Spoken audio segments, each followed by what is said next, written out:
History remembers victors, not possibilities.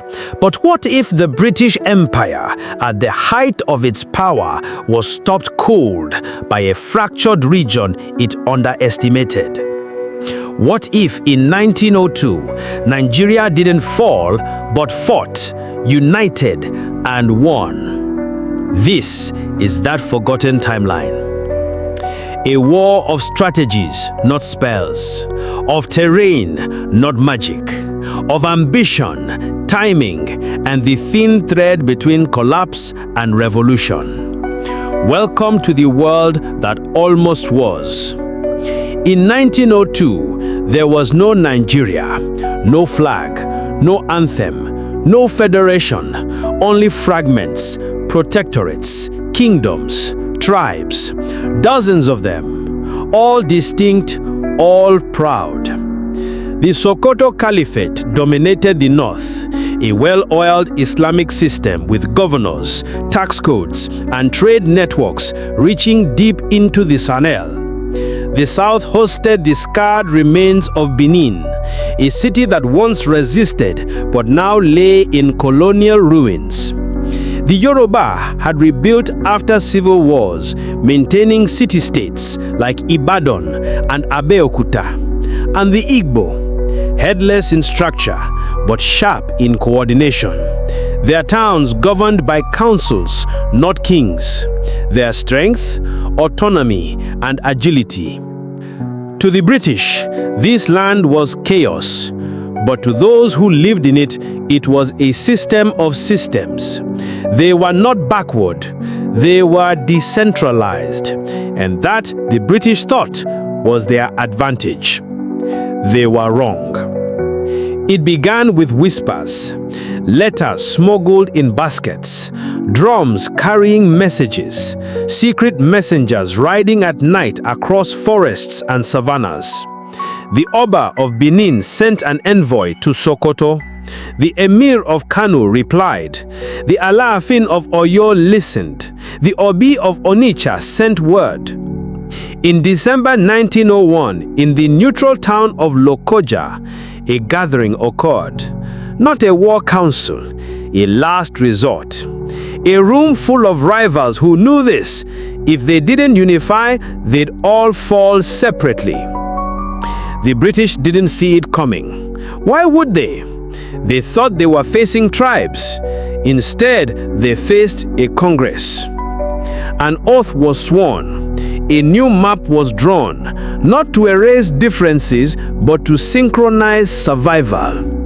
Troop exchanges were organized, supply chains secured, intelligence shared. For the first time, Igbo scouts trained Hausa cavalry.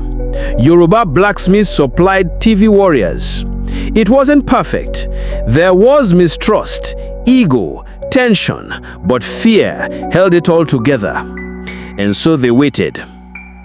January 1902. British officers pushed west from Calabar, expecting quick submission. Instead, they vanish. Scouts report traps laid with military precision, ambush points built using local terrain knowledge. They send a telegram. It never arrives.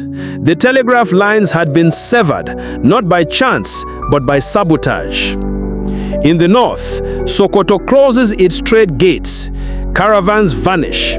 By February, all attempts to enter Kano are met with sniper fire. Precision, patience, discipline. This wasn't rebellion, it was a war. On the Central Front, Igala and Idoma forces blocked the Benue River with reinforced canoes and submerged obstructions. British boats hit explosives disguised as driftwood. By March, Britain sends reinforcements from the Gold Coast, but they are ambushed in the Cross River Corridor, a narrow passage where bushfighters use elevation and silence to deadly effect. Every time they retreat, their supplies vanish, their food stores poisoned, local allies evaporate. By April, newspapers in London start asking questions. Why so many troops? Why so many dead?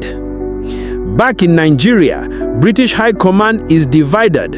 Some want escalation, Others want negotiation, but they can't agree because they still don't understand who they are fighting. It wasn't just warriors, it was strategy, diplomacy, coordination. For the first time, British troops faced an enemy that used roads against them, who hid in markets, struck in daylight, and faded before nightfall. They were losing not to numbers, but to knowledge. June 1902, Lagos.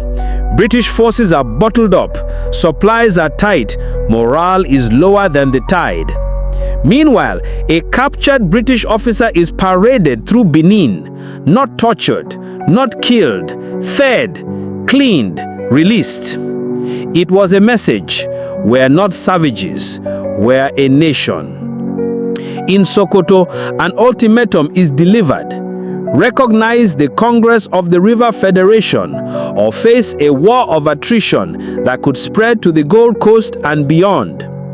The British blink. On August 3, 1902, a treaty is signed, the first of its kind. Britain recognizes a sovereign coalition, not a colony, not a protectorate, but a confederation. Trade continues, influence remains, but control lost. The new Nigeria doesn't model itself after the West.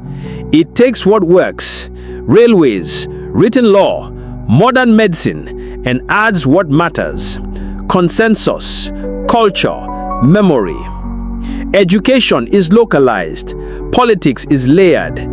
English becomes a language of trade, but not identity. Religion is diverse, respected, but separate from state.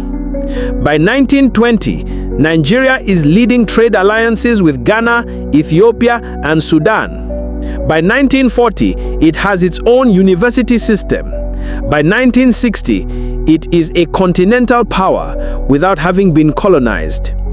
And when World War II erupts, Nigeria sends negotiators, not soldiers. It builds peace, not profit. This never happened, but it almost could have.